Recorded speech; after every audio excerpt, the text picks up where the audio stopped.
اعوذ باللہ من الشیطان الرجیم بسم اللہ الرحمن الرحیم السلام علیکم ورحمۃ اللہ وبرکاتہ۔ چینل صراط مستقیم پر خوش آمدید۔ جیسے کہ آپ کو تھمبنیل سے اندازہ ہو گیا ہے کہ ہم کس مشہور کتاب کا آغاز کر رہے ہیں، اور نام سے ہی ظاہر ہے کہ یہ کتاب 2 حصوں پر مشتمل ہے۔ ثواب الاعمال کہ جس میں نیک کاموں اور عبادات کا ذکر ہے کہ جن پر اللہ تعالیٰ نے عظیم انعامات اور ثواب کا وعدہ کیا، اور عقاب الاعمال کہ ان گناہوں اور برے اعمال کی نشاندہی کہ جو انسان کو دنیا اور آخرت میں سخت عذاب کا مستحق بناتے ہیں۔ یہ کتاب محض روایات کا مجموعہ نہیں بلکہ اخلاق اسلامی کا ایک بہترین نچوڑ ہے کہ جو ہمیں صراط مستقیم پر چلنے اور اپنے اعمال کی اصلاح کرنے میں مدد دیتی ہے۔ آئیے اس نورانی سفر کا آغاز کرتے ہیں، اور اس کی جتنی بھی ویڈیوز آپ کے لیے بنائی جائیں گی وہ تمام پلے لسٹ بنامے ثواب الاعمال اور عقاب الاعمال میں ملاحظہ آپ لوگ کر سکتے ہیں۔ آج ہم اس کتاب کا انشاءاللہ کے 12واں حصہ بیان کریں گے، جس میں تھا غضب خدا کا عذاب۔ حضرت علی ابن ابی طالب علیہ السلام فرماتے ہیں کہ جب اللہ کسی شہر پر غضبناک ہونا چاہتا ہے اور اس شہر پر اپنا عذاب نازل نہ کرے تو اس شہر میں قیمتیں بڑھ جاتی ہیں، عمریں چھوٹی ہو جاتی ہیں، تاجروں کو منافع نہیں ہوتا، پھل کم پڑ جاتے ہیں، نہریں سوکھ جاتی ہیں، بارشیں منقطع ہو جاتی ہیں اور ان پر شریر لوگ مسلط ہو جاتے ہیں۔ امان دے کر قتل کرنے کی سزا۔ راوی کہتا ہے میں نے امام محمد باقر علیہ السلام سے فرماتے ہوئے سنا کہ جو کسی شخص کو قتل سے امان دے کر قتل کر ڈالے تو وہ قیامت والے دن اس حالت میں آئے گا کہ اس نے فریب اور دھوکہ دہی کا پرچم اٹھا رکھا ہوگا۔ غازی کی غیبت، اذیت اور اس کے بچوں سے برا سلوک کرنے کی سزا۔ امام جعفر صادق علیہ السلام اپنے آباء و اجداد علیہ السلام سے روایت کرتے ہیں کہ رسول خدا صلی اللہ علیہ وآلہ وسلم نے فرمایا کہ جو مومن غازی کی غیبت کرے یا اسے اذیت دے یا اس کی عدم موجودگی میں اس کے گھر والوں سے بدسلوکی کرے تو قیامت والے دن اس کا یہ عمل ایک جگہ نصب کر دیا جائے گا کہ جو اس کے اچھے اعمال کو ختم کر دے گا اور اسے منہ کے بل جہنم میں پھینک دیا جائے گا، البتہ یہ تب ہے کہ غازی خدا کا مطیع ہو۔ مومن کو بادشاہ سے ڈرانے دھمکانے کی سزا۔ امام جعفر صادق علیہ السلام فرماتے ہیں کہ جو کسی مومن کو بادشاہ کی طرف سے ڈرائے کہ تجھے بادشاہ کی طرف سے کوئی تکلیف پہنچنے والی ہے اور اسے تکلیف نہ پہنچے تو وہ جہنم میں جائے گا، لیکن اگر مومن کو تکلیف پہنچے تو یہ فرعون اور آل فرعون کے ہمراہ جہنم میں ہوگا۔ مومن کو اذیت، اسے دشمنی اور انات کی سزا۔ امام جعفر صادق علیہ السلام فرماتے ہیں کہ روز قیامت منادی ندا دے گا کہ میرے محبوں سے روگردان رہنے والے کہاں ہیں؟ تو کچھ لوگ اٹھ کھڑے ہوں گے جن کے چہرے پر گوشت نہ ہوگا، پھر وہ کہے گا یہ وہ لوگ ہیں کہ جو مومنین کو اذیت دیا کرتے تھے، ان کے ساتھ دشمنی اور اناد رکھتے تھے اور ان کے دین کی وجہ سے ان کی توہین کیا کرتے تھے، پھر انہیں جہنم جانے کا حکم دیا جائے گا۔ نیز حضرت امام جعفر صادق علیہ السلام فرماتے ہیں خدا کی قسم یہ وہ لوگ ہیں کہ مومنین کے ساتھ جن کا قول تو ایک ہوتا تھا لیکن یہ ان کے حقوق پامال کیا کرتے تھے اور ان کے راز فاش کیا کرتے تھے۔ دین میں بدعت پیدا کرنے کی سزا۔ امام جعفر صادق علیہ السلام فرماتے ہیں کہ گزشتہ زمانے میں ایک شخص حلال طریقے سے دنیا کمانا چاہتا تھا لیکن اس پر قادر نہ ہوا اور حرام طریقے سے دنیا کمانے لگ گیا، لیکن اس پر بھی قادر نہ ہوا تو اس کے پاس شیطان نے آ کر کہا اے شخص تم نے دنیا کو حلال طریقے پر کمانا چاہا مگر کامیاب نہ ہو سکے، جب حرام سے کمانا چاہا تب بھی کامیابی نصیب نہ ہوئی، کیا میں تجھے ایسا طریقہ نہ بتاؤں جس سے تیرا مال اور دنیا زیادہ ہو جائے، تیرے چاہنے والوں کی بھی کثرت ہو؟ کہنے لگا کیوں نہیں، ضرور بتاؤ۔ شیطان نے کہا ایک نیا دین ایجاد کر لو، لوگوں کو اس کی طرف دعوت دو۔ اس شخص نے ایسا ہی کیا، لوگ جوک در جوک اس کے پاس آنے لگے، اس کی اطاعت کرنے لگے، اس کی دنیا بھی آباد ہو گئی۔ پھر اس نے غور و فکر کیا تو خود سے کہنے لگا کہ میں نے بہت برا کام کیا ہے، ایک نیا دین بھی گھڑا اور لوگوں کو اس دین کی دعوت بھی دی، اب توبہ کا ایک ہی راستہ ہے کہ جب لوگ میرے پاس آئیں تو انہیں واپس بھیج دوں۔ بہرحال جو ہی اس دعوت پر لبیک کہنے والے اس کے پاس آتے تو وہ کہتا کہ جس چیز کی طرف میں نے تمہیں دعوت دی ہے وہ میں نے خود سے کھڑا ہے۔ وہ کہتے تھے تم جھوٹ بول رہے ہو، تمہارا دین حق ہے، صرف اتنا ہوا کہ تم اس دین میں شک کر بیٹھے ہو اور اب واپس لوٹنا چاہتے ہو۔ اس وقت اس نے زمین میں میخ ٹھوک کر اس کے ساتھ زنجیر باندھ لی اور اسے اپنی گردن میں ڈال دی اور کہا جب تک خدا مجھے معاف نہیں کرے گا میں اسے اپنی گردن سے نہ نکالوں گا۔ خدا نے اپنے انبیاؤں میں سے ایک نبی کی طرف وحی کی کہ اس کے پاس جا کر کہو خدا کہتا ہے مجھے اپنی عزت کی قسم اگر تم مجھے اتنا پکارو کہ تمہارے بدن کے جوڑ علیحدہ ہو جائیں میں تب بھی تمہیں معاف نہ کروں گا، البتہ جنہوں نے تمہارا دین اختیار کیا تھا اور اب مر چکے ہیں انہیں زندہ کر کے اس دین سے واپس لوٹا سکتے ہو تو تب میں تمہیں معاف کروں گا، یعنی تمہاری معافی ناممکن ہے۔ معصوم علیہ السلام فرماتے ہیں کہ ہر بدعت گمراہی ہے اور ہر گمراہی کا راستہ جہنم کی طرف جاتا ہے۔ امام محمد باقر علیہ السلام فرماتے ہیں کہ کم ترین شرک یہ ہے کہ انسان اپنی رائے سے دین گھڑے اور پھر اس کے مطابق دوستی اور دشمنی رکھے۔ راوی کہتا ہے کہ میں نے حضرت امام محمد باقر علیہ السلام سے پوچھا کہ سب سے کم ترین بت پرستی کون سی ہے؟ فرمایا انسان کوئی دین گھڑے اور پھر اس کی خاطر لوگوں سے محبت اور دشمنی رکھے۔ حضرت رسول خدا صلی اللہ علیہ وآلہ وسلم فرماتے ہیں کہ اللہ تعالیٰ بدعت پیدا کرنے والوں کی توبہ قبول نہیں کرتا۔ پوچھا گیا یا رسول اللہ ایسا کیوں ہے؟ فرمایا اس نے اس بدعت کی محبت کو اپنے دل میں جگہ دے دی۔ امام جعفر صادق علیہ السلام فرماتے ہیں کہ جو شخص بدعت ایجاد کرنے والے کی طرف ایک قدم اٹھاتا ہے اور اس کا احترام کرتا ہے تو یقیناً اس نے اسلام کو نابود کرنے کی طرف قدم بڑھایا ہے۔ خدا کی نافرمانی کی سزا۔ امام جعفر صادق علیہ السلام فرماتے ہیں اللہ تعالیٰ نے جس مخلوق کو بھی پیدا کیا ہے اس کے لیے ایک گھر جنت میں اور ایک جہنم میں بنایا ہے۔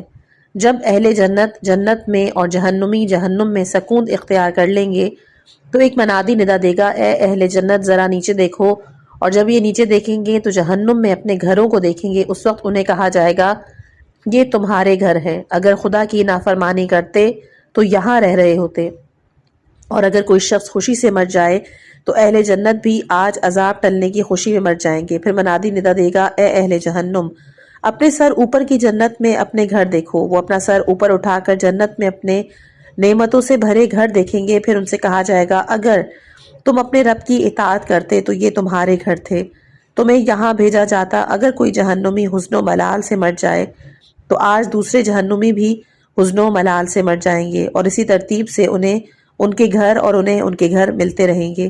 اور یہ اللہ کی اس آیت کی تفسیر ہے جس میں اللہ فرماتا ہے کہ فقط وہی لوگ وارث ہیں جنہیں فردوس بری وراثت میں ملی ہے اور وہ وہاں ہمیشہ ہمیشہ کے لیے رہیں گے۔ شک اور گناہ کی سزا۔ امام جعفر صادق علیہ السلام روایت کرتے ہیں حضرت امیر المومنین علیہ السلام نے فرمایا کہ شک اور گناہ کا نہ ہم سے کوئی تعلق ہے اور نہ انہیں ہماری طرف کوئی راہ ملتی ہے، بلکہ یہ دونوں جہنم میں ہیں۔ بیوی کا غیر شوہر کے لیے عطر لگانے اور شوہر کی اجازت کے بغیر گھر سے باہر نکلنے کی سزا۔ امام جعفر صادق علیہ السلام روایت کرتے ہیں کہ رسول خدا صلی اللہ علیہ وآلہ وسلم نے فرمایا کہ ہر وہ عورت کی جو عطر لگا کر اپنے گھر سے باہر نکلتی ہے تو جب تک گھر واپس نہیں پلٹتی اس پر لعنت برستی رہے گی۔ اہل بیت علیہ السلام کی فریاد سننے اور انہیں دیکھنے کے باوجود مدد نہ کرنے کی سزا۔ راوی کہتا ہے کہ میں اپنے چچا کے ساتھ قصر بنی مقاتل میں امام حسین علیہ السلام کے پاس گیا۔ سلام اور دعا کے بعد میرے چچا زاد نے کہا یا ابا عبداللہ میں یہاں خضاب دیکھ رہا ہوں، کہیں آپ کے بال سفید تو نہیں ہو گئے؟ فرمایا یہ خضاب ہے، ہم بنی ہاشم پر بہت جلد بڑھاپا آ جاتا ہے۔ پھر ہماری طرف چہرہ کر کے فرمایا کیا میری مدد کے لیے آئے ہو؟ میں نے عرض کی میں بوڑھا آدمی ہوں، سن رسیدہ بھی ہوں، مجھ پر قرض بھی زیادہ ہے، اہل و عیال بھی کثرت سے ہیں، لوگوں کا سرمایہ بھی میرے پاس ہے، نہ جانے وہاں کیا کچھ ہو جائے، لہٰذا مجھے پسند نہیں ہے کہ لوگوں کی امانتیں ضائع ہوں۔ میرے چچا زاد نے بھی مجھ جیسی باتیں کی۔ حضرت نے فرمایا کہ پھر اس طرح یہاں سے جاؤ کہ میری فریاد تمہارے کانوں تک نہ پہنچی ہو اور تم نے مجھے نہ دیکھا ہو، کیونکہ جو ہماری فریاد سنے یا ہمیں مشکل میں دیکھے اور ہماری مدد اور نصرت نہ کرے تو پھر یہ خدا کا حق ہے کہ اسے اوندھے منہ واصل جہنم کرے۔ 10 لوگوں کی ذمہ داری اپنی گردن پر لے کر ان سے عدالت نہ کر سکنے کی سزا۔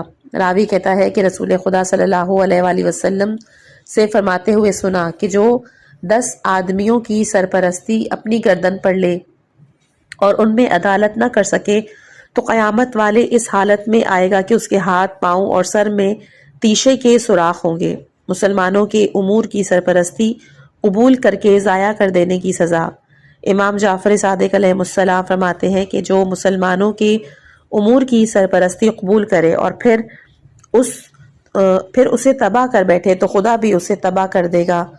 ظالموں اور ان کے مددگاروں کی سزا۔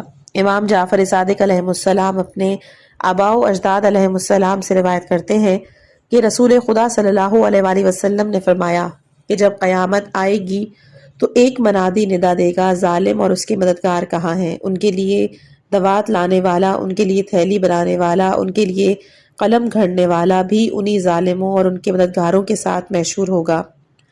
ظالم بادشاہ کا قرب حاصل کرنے والوں کی سزا۔ حضرت رسول خدا صلی اللہ علیہ وآلہ وسلم فرماتے ہیں بادشاہ کے قریب ہونے والا شخص خدا سے دور ہو، اس کے مال میں اضافہ تو ہوا ہے لیکن حساب میں سختی ہوگی، اس کے پیروکاروں کی کثرت ہوئی ہے مگر وہ سب شیطان ہیں۔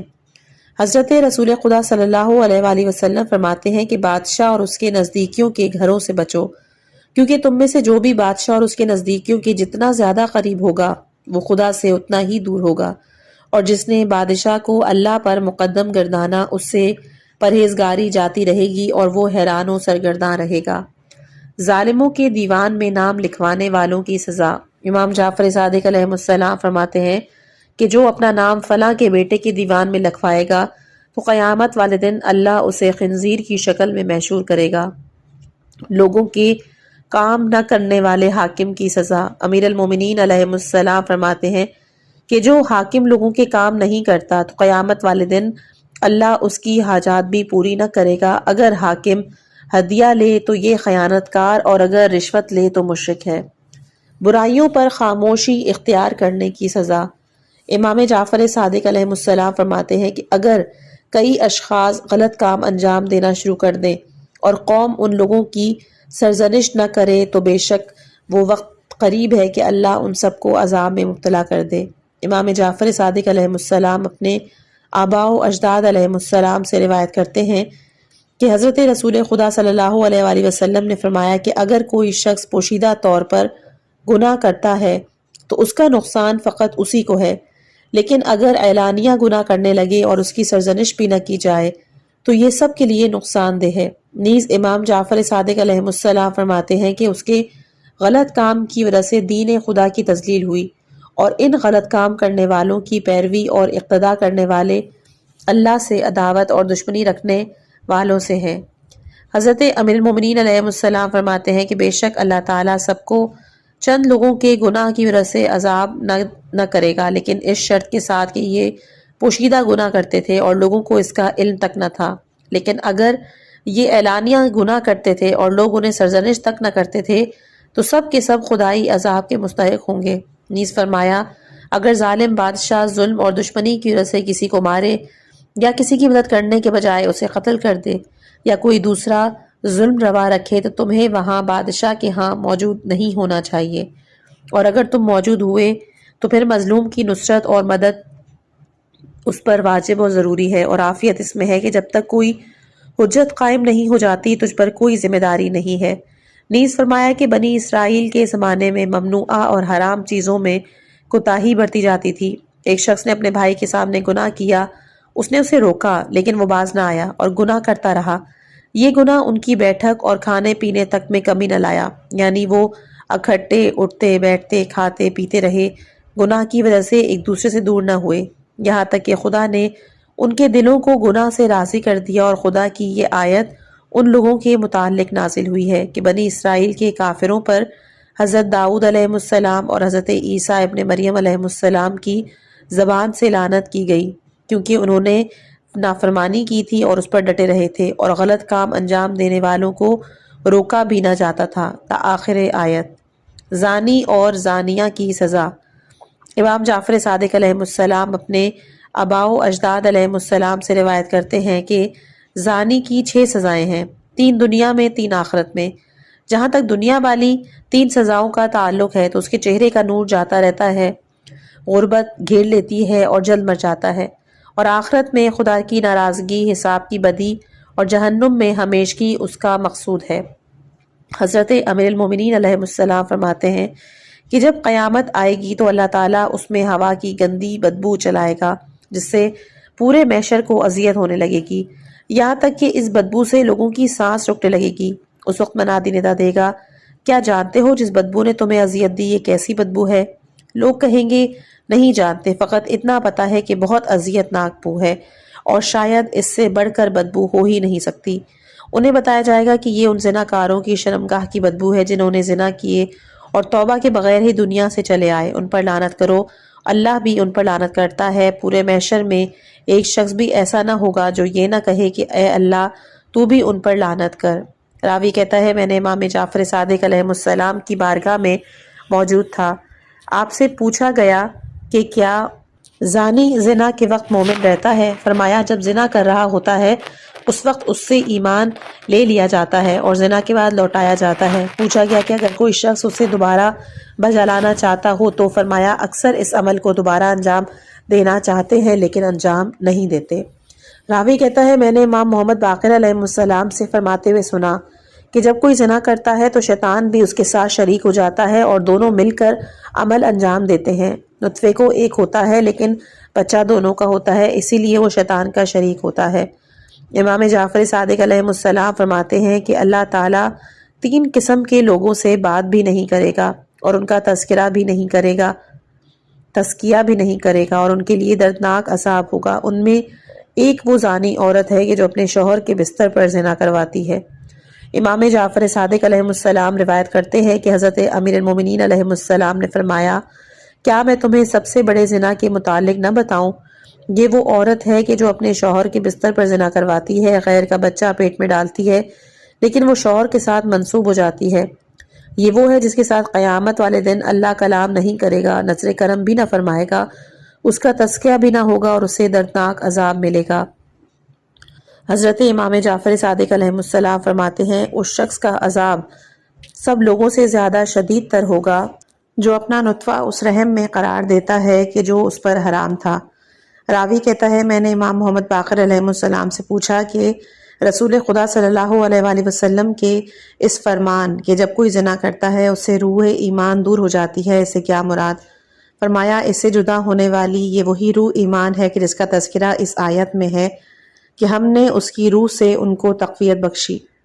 راوی کہتا ہے میں نے امام محمد باقر علیہ السلام سے فرماتے ہوئے سنا کہ ولد الزنا میں کوئی خیر اور بھلائی نہیں ہے، نہ تو اس کی جلد میں، نہ اس کے بالوں، گوشت، نہ خون یا کسی اور چیز میں۔ امام جعفر صادق علیہ السلام فرماتے ہیں کہ اگر ولد الزنا معاف کر دیا گیا تو بنی اسرائیل کا گردش کرنے والا بھی معاف کر دیا جائے گا۔ پوچھا کیا بنی اسرائیل کا گردش کنندہ کون تھا؟ فرمایا ایک عبادت گزار تھا، اس سے کہا گیا کہ ولد الزنا کبھی پاک نہ ہوگا اور اس کا کوئی عمل قابل قبول نہ ہوگا۔ اس عابد نے پہاڑ سے اپنا سر باہر نکال کر کہا کہ اس میں میرا کیا گناہ ہے؟ خواتین کو دیکھنے کی سزا۔ راوی کہتا ہے میں نے امام جعفر صادق علیہ السلام سے فرماتے ہوئے سنا کہ غیر محرم عورتوں کی طرف دیکھنا شیطان کے زہر آلود تیروں میں سے ایک تیر ہے۔ کتنی ایسی نگاہیں ہیں کہ جو انسان کو طویل حسرت میں ڈال دیا کرتی ہیں۔ لواط اور چپٹی کرنے کی سزا۔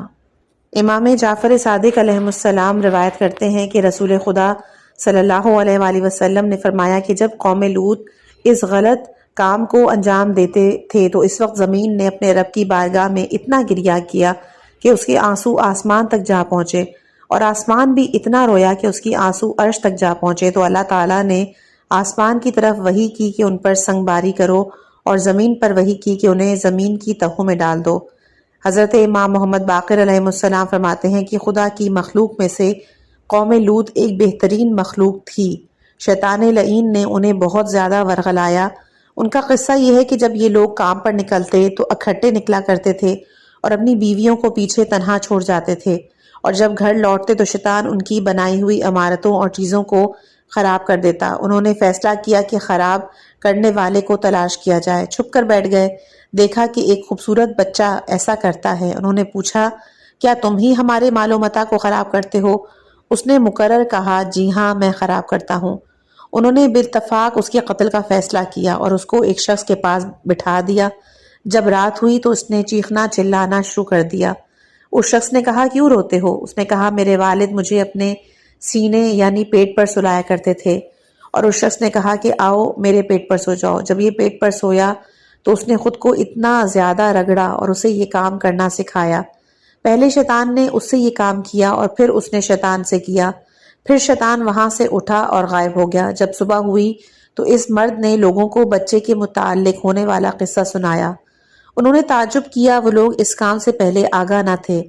انہوں نے یہی کام شروع کر دیا اور پہلے ایک دوسرے سے ایسا کرتے تھے، پھر جو راہ گزر ہوتا اسے پکڑ کر یہی کام کرتے، یہاں تک کہ لوگ ان کے شہر سے گزرنا چھوڑ گئے۔ انہوں نے اپنی عورتوں کو چھوڑ دیا اور خوبصورت بچے رکھنا شروع کر دیے۔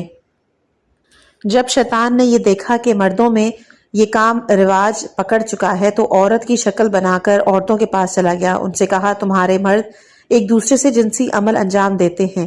تو عورتوں نے کہا، تم ٹھیک کہتے ہو، ہم نے بھی انہیں ایسا کرتے ہوئے دیکھا ہے۔ اور پھر حضرت لوط علیہ السلام نے انہیں واضح نصیحت بھی کی ہے۔ شیطان نے عورتوں میں بھی اپنا کام کر دکھایا اور وہ بھی ایک دوسرے کے ساتھ مشغول ہو گئی۔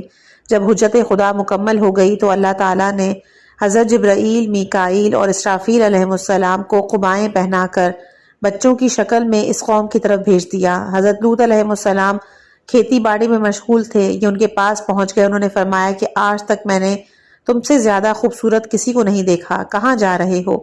انہوں نے کہا کہ ہمارے سردار نے ہمیں بھیجا ہے کہ اس شہر کے بزرگ سے جا کر ملو۔ فرمایا، میرے بچوں، کیا تمہارے سردار کے علم میں نہیں ہے کہ یہاں کے لوگ کیا کرتے ہیں؟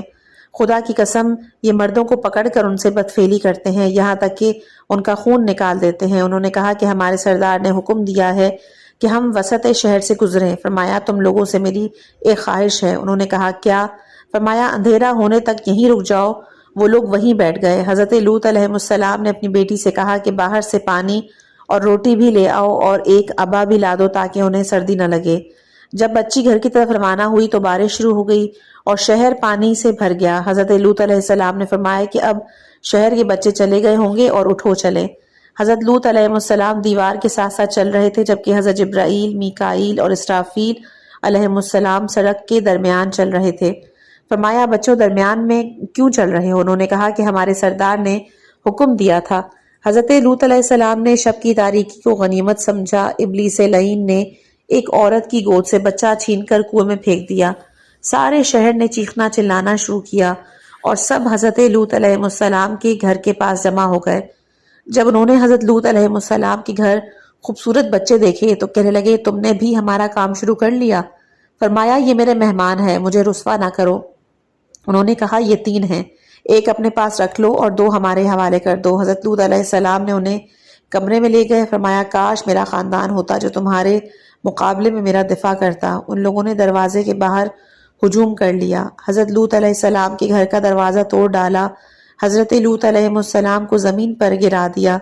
حضرت جبرائیل علیہ السلام نے حضرت لوط علیہ السلام سے کہا کہ ہم تیرے رب کے فرستادہ ہیں، یہ لوگ تیرا بال بیکا نہیں کر سکتے۔ حضرت جبرائیل علیہ السلام نے ریت کی ایک مٹھی لی اور ان کی طرف پھینک کر کہا، ان کے چہروں کو بگاڑ دو۔ سارا شہر اندھا ہو گیا۔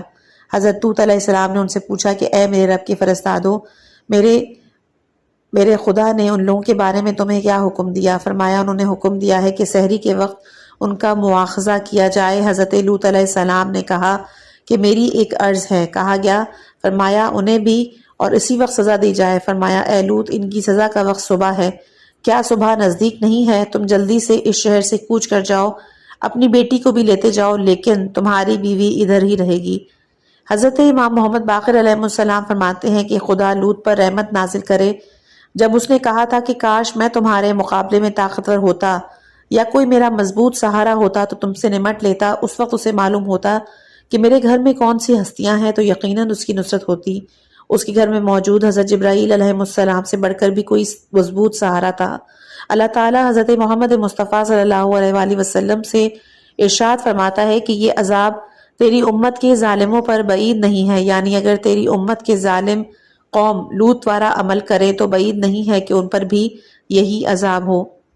حضرت رسول خدا صلی اللہ علیہ وآلہ وسلم فرماتے ہیں کہ جو دوسرے لوگوں سے بدفعلی کرتا ہے وہ اس وقت تک نہیں مرتا کہ جب دوسروں کو خود سے بدفعلی کرنے کی دعوت نہ دے۔ امام جعفر صادق علیہ السلام نے ایک بچے سے غلط کھیل کھیلنے والے شخص کے متعلق فرمایا کہ اگر اس نے دخول کیا ہے تو اس کی بہن کبھی بھی اس شخص پر حلال نہ ہوگی۔ آپ نے فرمایا کہ اگر کسی کو دوبارہ سنسار کرنا درست ہوتا تو لواط کرنے والے کو دوبارہ سنسار کیا جاتا۔ نیز روایت کرتے ہیں کہ حضرت امیر المومنین علیہ السلام نے فرمایا کہ دبر سے باہر ہو تو لواط کہلاتا ہے، اور اگر دبر میں ہو تو یہ کفر ہے۔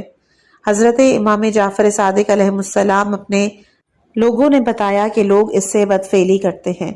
فرمایا جب تک خود کسی کو خواہش نہ ہو کوئی اور اس سے ایسا نہیں کر سکتا۔ پھر حضرت امام محمد باقر علیہ السلام نے فرمایا کہ خدا فرماتا ہے مجھے اپنی عزت و جلالت کی قسم، جو لوگوں سے بدفعلی کرواتا ہے اسے کبھی بھی بہشتی چادروں پر بیٹھنا نصیب نہ ہوگا۔ حضرت امام جعفر صادق علیہ السلام اپنے آباء و اجداد سے روایت کرتے ہیں، حضرت امیر المومنین علیہ السلام نے فرمایا کہ اللہ کے کچھ بندے ایسے بھی ہیں جن کی اللہ پرواہ تک نہ کرے گا، ان کی عورتوں کی طرح رحم ہے۔ کسی نے پوچھا یا امیر المومنین کیا یہ لوگ حاملہ نہیں ہوتی؟ فرمایا ان کے رحم تو غبارے کی طرح ہیں۔ حضرت امام جعفر صادق علیہ السلام فرماتے ہیں کہ اللہ تعالی ہمارے شیعوں کو 4 مصیبتوں میں گرفتار نہیں کرتا: لوگوں کی طرف ہاتھ پھیلانے، لواط کرنے یا کرانے، ولایت بد میں مبتلا ہونے، اور سبز کوے کی مانند بچے پیدا کرنے۔ حضرت امام جعفر صادق علیہ السلام فرماتے ہیں کہ رسول خدا صلی اللہ علیہ وآلہ وسلم نے ان مردوں پر کہ جو عورتوں کی شبیہ بن جاتے ہیں اور ان عورتوں پر کہ جو مردوں کا روپ دھار لیتی ہیں لعنت کی ہے۔ یہی عورت صفت مرد اور عورتیں ہیں کہ جو ہم جنسی میں مبتلا ہیں۔ یقیناً اللہ نے جب لوط کی قوم کے عذاب میں مبتلا کیا تھا تو اس وقت عورتیں بھی عورتوں سے کام نکال لیا کرتی تھیں۔ امام جعفر صادق علیہ السلام روایت کرتے ہیں کہ حضرت امیر المومنین علیہ السلام نے فرمایا کہ کوئی مرد خود کو دوسرے مردوں کے اختیار میں نہیں دیتا کہ لوگ اس سے کھیل تماشا کریں، مگر خدا ان میں عورتوں کی سی شہوت پیدا کر دیتا ہے۔ راوی کہتا ہے کہ ایک عورت نے مجھ سے کہا کہ مجھے حضرت امام جعفر صادق علیہ السلام سے ان کی بارگاہ میں حاضری کی اجازت دلوا دو۔ حضرت نے اجازت مرحمت فرمائی تو اس نے آتے ہی سوال کیا کہ ہم جنسی کرنے والی عورتوں کی کیا سزا ہے؟ فرمایا زنا جتنی حد ہی زانیہ کی حد ہے۔ جب قیامت آئے گی زانی شخص کو لایا جائے گا، انہوں نے آگ کے ٹکڑوں کا بنا لباس پہن رکھا ہوگا، آگ کے دوپٹے پہنے ہوں گے اور ان کا آتشی لباس ہوگا۔ ان کے پیٹ میں آگ کی سریوں کو داخل کر کے سروں تک لے جایا جائے گا اور انہیں جہنم میں پھینک کر کہا جائے گا، اے عورت، پہلی بار یہ کام قوم لوط نے کیا تھا جب مرد مردوں میں مصروف ہو گئے تھے اور عورتیں مردوں کے بغیر رہ گئی تھیں، انہوں نے بھی اپنے مردوں کی طرح ہم جنسی شروع کر لی تھی۔ امام جعفر صادق علیہ السلام فرماتے ہیں کہ فاصلے اور معنی کے بغیر 2 عورتوں کا ایک کمبل میں سونا جائز نہیں ہے۔ اگر وہ ایسا کریں تو انہیں روکا جائے، اور روکنے کے باوجود بھی اکٹھی سوئیں تو ہر ایک کو حد شرعی کے طور پر کوڑا مارا جائے، اور پھر ایسا کریں تو دوبارہ حد شرعی جاری کی جائے، اور اگر پھر بھی باز نہیں آئیں تو تیسری مرتبہ انہیں قتل کر دیا جائے۔ چند خواتین حضرت امام جعفر صادق علیہ السلام کی بارگاہ میں حاضر ہوئیں۔ ان میں سے ایک نے چپٹی کی حد پوچھی۔ فرمایا اس کی حد زنا جتنی ہے۔ عورت نے کہا اللہ تبارک و تعالیٰ نے قرآن میں تو چپٹی کے متعلق کچھ نہیں فرمایا۔ تو فرمایا اللہ نے اس کا ذکر کیا ہے۔ اس نے پوچھا قرآن میں کس جگہ؟ فرمایا اصحاب رس کے قصے میں اس کا تذکرہ موجود ہے۔ خدا، رسول صلی اللہ علیہ وآلہ وسلم اور ائمہ علیہ السلام پر افطرا باندھنے کی سزا۔ امام جعفر صادق علیہ السلام فرماتے ہیں کہ خدا، رسول صلی اللہ علیہ وآلہ وسلم اور ائمہ اطہار پر کذب و افطرا باندھنا گناہان کبیرہ ہے۔ نیز حضرت رسول خدا صلی اللہ علیہ وآلہ وسلم نے فرمایا کہ جو بات میں نے نہیں کہی اس کو میری طرف نسبت دینے والا یقینی طور پر دوزخی ہے۔ دوغلے اور زبان کے کچے کی سزا۔ امام جعفر صادق علیہ السلام فرماتے ہیں کہ جو مسلمانوں کے ساتھ دوغلے پن اور 2 زبانوں کے ساتھ برتاؤ کرتا ہے تو جب قیامت والا دن آئے گا اس کی 2 آگ کی زبانیں ہوں گی۔ زید بن علی علیہ السلام اپنے آباء و اجداد سے اور وہ حضرت امیر المومنین علیہ السلام سے روایت کرتے ہیں کہ حضرت رسول خدا صلی اللہ علیہ وآلہ وسلم نے فرمایا دوغلے پن کا مظاہرہ کرنے والا جب قیامت والے دن آئے گا تو اس کی ایک زبان پس پشت اور ایک سامنے سے نکلی ہوگی، دونوں آگ کے شعلوں سے بھڑک رہی ہوں گی، اور پھر پورے جسم کو آگ کے شعلے اپنی لپیٹ میں لے لیں گے، اور اس شخص کے متعلق کہا جائے گا یہ وہی ہے جس کی دنیا میں 2 زبانیں اور 2 چہرے تھے، اور قیامت والے دن بھی یہ انہی خصوصیات سے پہچانا جائے گا۔ حضرت امام محمد باقر علیہ السلام فرماتے ہیں کہ 2 زبانوں اور 2 چہروں والا انسان انتہائی غلط کار ہے۔ بھائی کے سامنے تو تعریفیں کرتا تھکتا نہیں، لیکن منہ پیچھے اس کا گوشت کھاتا رہتا ہے۔ جب بھائی کو کوئی نعمت میسر آتی ہے تو حسد کرنے لگتا ہے، اور جب کسی مصیبت میں مبتلا ہوتا ہے تو اس کی مدد نہیں کرتا۔ حضرت امام محمد باقر علیہ السلام فرماتے ہیں کہ چھوٹی چھوٹی بات پر بدگوئی کرنے والا انسان خطا کار ہے۔ وہ ایک چہرے سے انسان کا سامنا کرتا ہے اور دوسرے سے پشت۔ خداوند متعال نے حضرت عیسیٰ ابن مریم سے فرمایا، اے عیسیٰ، ظاہر و باطن دونوں صورتوں میں تجھے ایک زبان ہونا چاہیے، اس طرح دل میں بھی تجھے اس بات سے ہوشیار اور مطلع کرتا ہوں۔ ایک منہ سے دو زبانیں نہیں ہو سکتی، جیسا کہ ایک نیام میں دو تلواریں نہیں ہو سکتی، اسی طرح ایک سینے میں دو دل بھی نہیں ہو سکتے۔ ذہن اور حافظے کا بھی یہی معاملہ ہے۔ غیر مستحق پر لعنت کرنے کی سزا۔ راوی کہتا ہے، میں نے امام جعفر صادق علیہ السلام سے فرماتے ہوئے سنا کہ بے شک جب لعنت کرنے والے کے منہ سے لعنت نکلتی ہے تو وہ تردد میں پڑ جاتی ہے، اگر کوئی مستحق مل جائے تو اس پر برستی ہے، وگرنہ لعنت کرنے والے کی طرف لوٹ جاتی ہے۔ مومن کے کفر کی گواہی دینے کی سزا۔ امام محمد باقر علیہ السلام فرماتے ہیں کہ جب ایک شخص کسی کے کفر کی گواہی دیتا ہے تو یہ دو حال سے خالی نہیں ہے، یا تو کافر کے کفر کی گواہی دے رہا ہے تو ٹھیک ہے، یا پھر مومن کے کفر کی۔ اس وقت کفر خود اس کی طرف پلٹ آتا ہے، لہٰذا مکر و فریب کی سزا۔ حضرت امام جعفر صادق علیہ السلام اپنے آباء و اجداد علیہ السلام سے روایت کرتے ہیں کہ حضرت رسول خدا صلی اللہ علیہ وآلہ وسلم نے فرمایا، مسلمان کو دھوکہ دینے والا ہم میں سے نہیں ہے۔ حضرت امیر المومنین علیہ السلام فرماتے ہیں کہ اگر فریبی اور دھوکہ باز جہنمی نہ ہوتے تو میں عرب کا سب سے بڑا چکمہ دینے والا ہوتا۔ راوی کہتا ہے کہ میں نے حضرت امیر المومنین علیہ السلام سے فرماتے ہوئے سنا کہ اگر میں نے حضرت رسول خدا صلی اللہ علیہ وآلہ وسلم سے یہ نہ سن رکھا ہوتا کہ فریبی، دھوکے باز اور خیانت کار جہنمی ہیں تو میں عربوں میں سب سے بڑا مکار ہوتا۔ ظلم و تعدی کی سزا۔ امام محمد باقر علیہ السلام فرماتے ہیں کہ دنیا کا ظلم آخرت کی تاریکی ہے۔ امام جعفر صادق علیہ السلام اللہ کے اس فرمان کہ بے شک تمہارا پروردگار کمین گاہ میں ہے، اس کی وضاحت کرتے ہوئے فرماتے ہیں کہ کمین گاہ صراط کے اوپر ایک پل ہے کہ جو ظلم کا مرتکب ہوگا وہ اس سے عبور نہ کر سکے گا۔ راوی کہتا ہے کہ میں نے حضرت امام جعفر صادق علیہ السلام سے فرماتے ہوئے سنا کہ خداوند متعال نے فرمایا ہے کہ مجھے اپنی عزت و جلالت کی قسم، میں مظلوم کی اس ظلم کے متعلق کی گئی دعا کو قبول نہیں کرتا جو ظلم پہ خود بھی کسی پر کر چکا ہو۔ امام جعفر صادق علیہ السلام فرماتے ہیں کہ اللہ تعالیٰ نے اپنے انبیاء میں سے کسی نبی پر کسی جابر کی حکومت کے بارے میں وحی کی کہ اس جابر کے پاس جاؤ اور اس سے کہو، میں نے تجھے لوگوں پر ظلم کرنے اور ان کے مال ہڑپ کرنے کے لیے حکومت نہیں دی، بلکہ تجھے مظلوم کی پکار سننے کے لیے حکومت ملی ہے۔ یقیناً ان پر ہونے والے ظلموں کو معاف نہ کروں گا، خواہ وہ کافر ہی کیوں نہ تھے۔ حضرت امام زین العابدین علیہ السلام فرماتے ہیں کہ مظلوم ظالم کے دین سے جو کچھ حاصل کرتا ہے اتنا ظالم مظلوم کی دنیا سے نہیں لیتا۔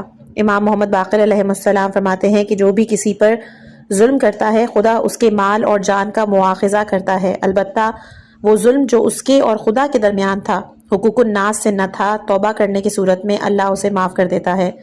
امام جعفر صادق علیہ السلام فرماتے ہیں کہ اگر کوئی کسی پر ظلم کرتا ہے تو اللہ تعالیٰ کسی کے ذریعے اس پر یا اس کے مرنے کے بعد اس کی اولاد یا پوتوں اور نوازوں پر ظلم کرواتا ہے۔ حضرت امام جعفر صادق علیہ السلام فرماتے ہیں کہ جو ظلم و ستم کرتے ہوئے کسی بھائی کا مال کھا جائے اور پھر واپس نہ کرے تو وہ قیامت والے دن جہنمی انگارے کھاتا رہے گا۔ امام محمد باقر علیہ السلام روایت کرتے ہیں کہ حضرت رسول خدا صلی اللہ علیہ وآلہ وسلم نے فرمایا، جو حلال کیے بغیر کسی مومن کا مال غصب کر کے کھا جائے تو جب تک توبہ نہیں کرتا یا جو مال کھایا ہے اسے مالک تک نہیں پلٹاتا، اللہ ہمیشہ اس سے روگردان رہے گا اور اس کے نیک اعمال سے متنفر ہوگا اور اس کے نیک اعمال کو نیکیوں میں شمار نہ کرے گا۔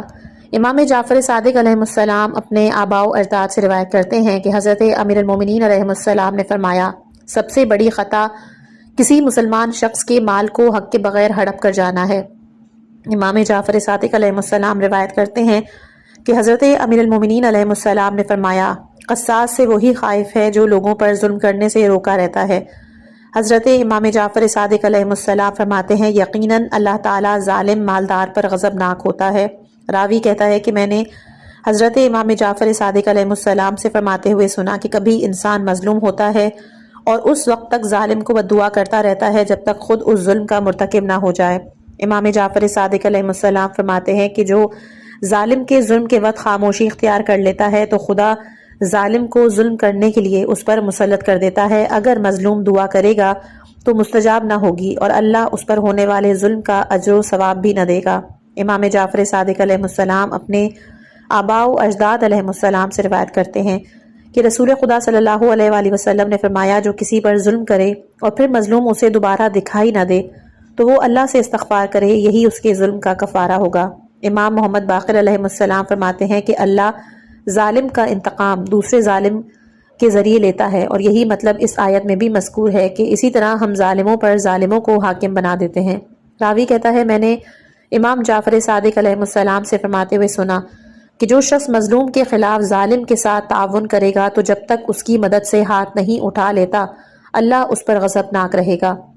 جابروں کی سزا۔ حضرت امام محمد باقر علیہ السلام فرماتے ہیں بے شک جہنم میں سعدہ نام کا ایک پہاڑ ہے، اور اس سعدہ پہاڑ میں ایک سقر نام کی وادی ہے۔ بے شک سقر میں حبحب نام کا ایک کنواں ہے، اور جو ہی اس کنویں سے ڈھکنا اٹھایا جاتا ہے تو اس کی تپش سے جہنمی تڑپ اٹھتے ہیں، یہی جابروں کا ٹھکانہ ہے۔ زمین پر اکڑ کر چلنے والوں کی سزا۔ امام جعفر صادق علیہ السلام روایت کرتے ہیں کہ رسول خدا صلی اللہ علیہ وآلہ وسلم نے فرمایا کہ جو شخص تکبر اور خود نمائی کی خاطر زمین پر اکڑ کے چلے گا، زمین اس کے اوپر اور نیچے رہنے والی مخلوق اس پر لعنت کرے گی۔ اور امام محمد باقر علیہ السلام روایت کرتے ہیں کہ رسول خدا صلی اللہ علیہ وآلہ وسلم نے فرمایا زمین پر تکبر اور خود نمائی کا مظاہرہ کر کے چلنے والوں پر وائے ہو، وہ تو آسمان و زمین کے جبار سے ٹکرا رہا ہے۔ ظلم کی سزا۔ امام جعفر صادق علیہ السلام اپنے آباء و اجداد سے روایت کرتے ہیں کہ حضرت رسول خدا صلی اللہ علیہ وآلہ وسلم نے فرمایا نیکی کا ثواب دوسرے اچھے کاموں سے جلدی ہے، اور ظلم کی سزا دوسرے برے کاموں سے جلدی ملے گی۔ ایک شخص میں اس بری صفت کا پایا جانا ہی کافی ہے کہ وہ لوگوں کی پوشیدہ چیزوں میں تانگ جھانک کرتا ہے اور ان کاموں پر لوگوں کی ملامت کرتا ہے کہ جسے خود ترک نہیں کرتا، اور یعنی باتوں سے ہم نشینوں کو اذیت دیتا ہے۔ راوی کہتا ہے میں نے امام محمد باقر علیہ السلام سے فرماتے ہوئے سنا کہ سب سے پہلے جس بدی پر عذاب ہوگا وہ ظلم ہے۔ امام جعفر صادق علیہ السلام اپنے آباء و اجداد سے روایت کرتے ہیں کہ رسول خدا صلی اللہ علیہ وآلہ وسلم نے فرمایا کہ اگر ایک پہاڑ دوسرے پہاڑ پر ظلم کرے تو اللہ تعالیٰ ظالم پہاڑ کو زمین دوز کر دے گا۔ امام جعفر صادق علیہ السلام اپنے آباء و اجداد سے روایت کرتے ہیں کہ رسول خدا صلی اللہ علیہ وآلہ وسلم نے فرمایا بدیوں میں جلد ترین سزا ظلم پر ہے۔ امام جعفر صادق علیہ السلام اپنے آباء و اجداد سے روایت کرتے ہیں کہ ایک شخص نے بنی ہاشم کے کسی فرد کو لڑنے کے لیے پکارا، اس نے لڑنے سے انکار کر دیا۔ اس سے حضرت امیر المومنین علیہ السلام نے پوچھا تم کیوں نہیں لڑے؟ اس نے کہا کہ وہ ایک بہت بڑا بہادر عرب تھا اور میرے خیال میں وہ مجھے مغلوب کر دیتا۔ حضرت نے فرمایا پھر تو اس نے تم پر ظلم کیا ہے، اگر تم اس سے لڑتے تو غالب آ جاتے، کیونکہ اگر ایک پہاڑ بھی دوسرے پر ظلم کرے تو ظالم پہاڑ برباد ہو جاتا ہے۔ 3 دن کی غذا ہونے کے باوجود ہاتھ پھیلانے والے کی سزا۔ امام جعفر صادق علیہ السلام فرماتے ہیں کہ 3 دن کی غذا ہونے کے باوجود جو کسی کے سامنے ہاتھ پھیلائے گا تو ملاقات کے دن جب خدا سے ملاقات کرے گا تو اس کے چہرے پر گوشت نہ ہوگا۔ بغیر حاجت گدائی کرنے کی سزا۔ امام جعفر صادق علیہ السلام فرماتے ہیں کہ کوئی شخص کسی سے کچھ مانگے اور اس کو اس چیز کی ضرورت نہ ہو تو اس وقت تک اسے موت نہ آئے گی جب تک اس چیز کا محتاج نہیں ہو جاتا، اور گدائی کرنے کی وجہ سے اللہ اسے جہنم میں بھی ڈالے گا۔ خودکشی کی سزا۔ راوی کہتا ہے میں نے امام جعفر صادق علیہ السلام سے فرماتے ہوئے سنا کہ جان بوجھ کر خودکشی کرنے والا ہمیشہ جہنم میں رہے گا۔ تھوڑی سی بات کر کے مومن کے قتل میں اعانت کرنے والے کی سزا۔ امام جعفر صادق علیہ السلام فرماتے ہیں جو تھوڑی سی بات کہہ کر مومن کے قتل میں کسی کی مدد کرے گا تو جب قیامت والے دن آئے گا تو اس کی آنکھوں کے درمیان لکھا ہوگا یہ خدا کی رحمت سے مایوس ہے۔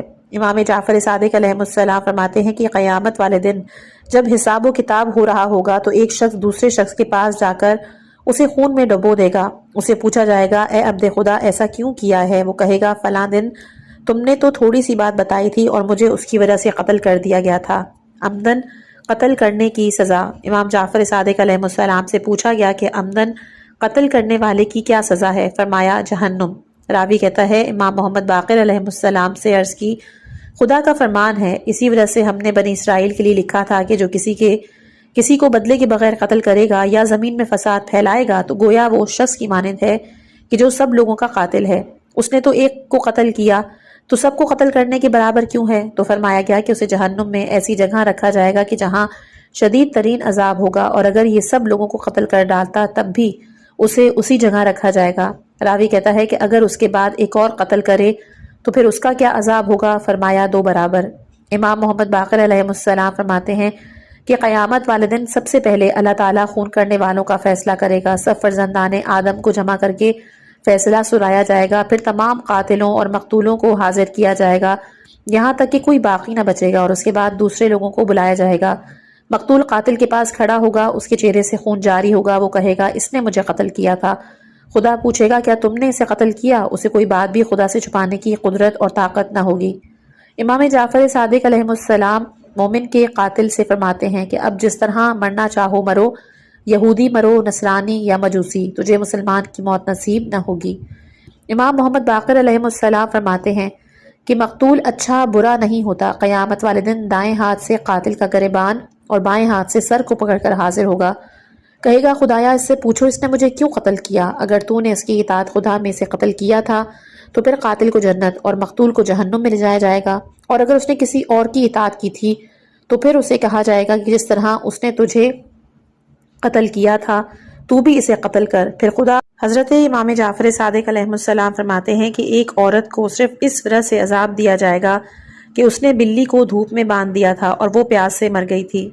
امام جعفر صادق علیہ السلام روایت کرتے ہیں کہ رسول خدا صلی اللہ علیہ وآلہ وسلم نے فرمایا اللہ کے نزدیک ظالم ترین وہ شخص ہے کہ جو اپنے قاتل کے علاوہ کسی کو قتل کرے اور نہ مارنے والے کو مارے۔ راوی کہتا ہے امام جعفر صادق علیہ السلام سے فرماتے ہوئے سنا کہ خداوند متعال نے حضرت موسیٰ علیہ السلام کی طرف وحی کی کہ بنی اسرائیل سے کہو حرام اور ناحق آدم کشی سے ڈرو، تم میں سے جو دنیا میں کسی کو قتل کرے گا تو اسے مقتول کی طرح جہنم میں 1,00,000 بار قتل کیا جائے گا۔ امام محمد باقر علیہ السلام فرماتے ہیں کہ جو کسی مومن کو عمدن قتل کرے گا تو اللہ تعالیٰ مقتول کے تمام گناہ قاتل کے کھاتے میں ڈال دے گا اور مقتول کو بری کر دے گا۔ یہ قرآنی آیت بھی اس مطلب کو ہی بیان کر رہی ہے کہ چاہتا ہوں کہ میرے اور تیرے گناہ تیری طرف لوٹ جائیں تاکہ تو جہنم کا ساتھی بن جائے۔ اس کے بعد جو ہے کہ کسی مسلمان کے قتل میں شریک ہونے یا اس پر راضی ہونے کی سزا کہ وہ انشاءاللہ ہم اپنی اگلی آنے والی آڈیو میں بیان کریں گے۔ ہم امید کرتے ہیں کہ آج کی ویڈیو آپ کی زندگی میں مثبت تبدیلی اور گناہوں سے بچنے کا سبب بنے گی۔ کمنٹ سیکشن میں اپنی قیمتی رائے کا اظہار ضرور کریں کہ آج کی قصے سے آپ نے کیا سیکھا۔ اگر آپ کو ہماری کاوش پسند آئی ہے تو ویڈیو کو لائک کریں، اپنے دوستوں اور فیملی کے ساتھ شیئر کریں، اور دین اسلام کی ایسی ہی خوبصورت اور مستند معلومات کے لیے آپ کے اپنے چینل صراط مستقیم کو سبسکرائب کرنا مت بھولیے گا۔ انشاءاللہ آپ کی خدمت میں دوبارہ حاضر ہوں گے۔ تب تک کے لیے اپنا بہت خیال رکھیں اور ہمیں اپنی دعاؤں میں یاد رکھیے گا۔ والسلام علیکم ورحمۃ اللہ وبرکاتہ۔